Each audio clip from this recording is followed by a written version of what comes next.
hivi tuko 70% ya utekelezaji wa mradi wote kwa ujumla wake, lakini kwa maana ya hapa kazi ya kuanza kutoa umeme kuanzia hapa inaendelea, na kuanzia leo wataalamu wako site wanaendelea kufacilitate huduma kutokea hapa. Ndio maana tumekuja. Uwezo wa kituo sasa umeongezewa uwezo mara 2 ya uwezo uliokuwa. Tuseme ni zaidi ya mara 2 ya uwezo uliokuwepo. Kwa hiyo changamoto unazozisema zinaondoka katika Mbagala yote hii. Sasa kwa namna tulivyogawana kazi sisi TANESCO, Kigamboni ni eneo jingine na lina maelezo mengine ambayo tutakutana huko, tunakwenda huko na tutakuwa na maelezo mengine tukifika Kigamboni. Mradi mzima huu tumesema ni dola milioni 6.4 ambazo kwa exchange rate ya sasa hivi ni zaidi ya shilingi bilioni 13-14 huko na kuendelea. Huu mradi ulipoanza ulitarajiwa kwa mara ya kwanza utajaribiwa baada mwezi Juni mwaka huu. Lakini nayo furaha awamu ya kwanza tunaianza sasa hivi tukiwa tuko mbele ya wakati. Ni jambo la kuwapongeza sana. Lakini jambo la pili ni washukuru wananchi wa Mbagala.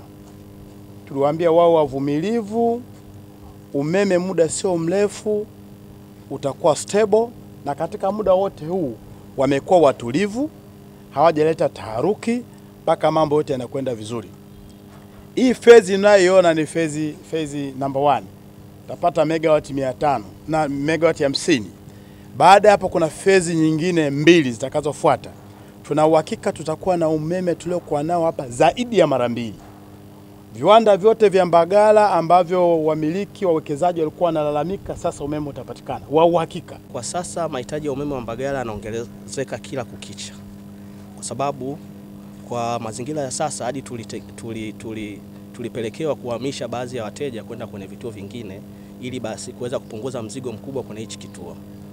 Lakini ninavyokuambia kwa sasa kama alivyosema mkurugenzi, ina maana kwa kumalizia hiyo kazi ya hatua ya pili, changamoto zote na uhitaji wa umeme kwa upande wa Mbagala na viunga vyake utakuwa ni toshelevu. Ni zaidi ya megawati 70 ambavyo sasa tumewapunguza wengine kuwapeleka kwenye vituo vingine vya karibu, lakini kwa sasa waliobaki ni zaidi ya megawati 50. Kwa sasa inatulazimu tunavyofikia ile piki ya kukaribia uwezo wa transformer ambao lililopo, tuombe kupunguza baadhi, sio kwa wateja wetu, kwa wateja wakubwa kama viwanda, kuwaomba ili basi wananchi wengine waweze kupata umeme. Sasa kwa kumalizia kazi hii, uhitaji wote utakuwa ni toshelevu na wateja wote wa viunga vya Mbagala, Mkulanga na wengineo watakuwa wanapata umeme wa kutosheka kabisa. Mimi naitwa Zawadi Ali, afisa mtendaji wa mtaa wa Kurasini mji mpya kata Chalambe. Kwa upande wangu mimi au kwa niaba labda ya wakazi wa mtaa huu, sisi tumefarijika endapo nguvu ya umeme ikiongezeka kwenye mitaa yetu, tukiwa na uhakika wa umeme kwa muda wote, ndio maendeleo yenyewe. Maana tuko hapa kupambania maendeleo. Kwa hiyo leo hii tumeweza kuona mradi huu umetekelezeka kwa asilimia hizo ambazo mkurugenzi amezisema. Kwetu sisi ni faraja tosha.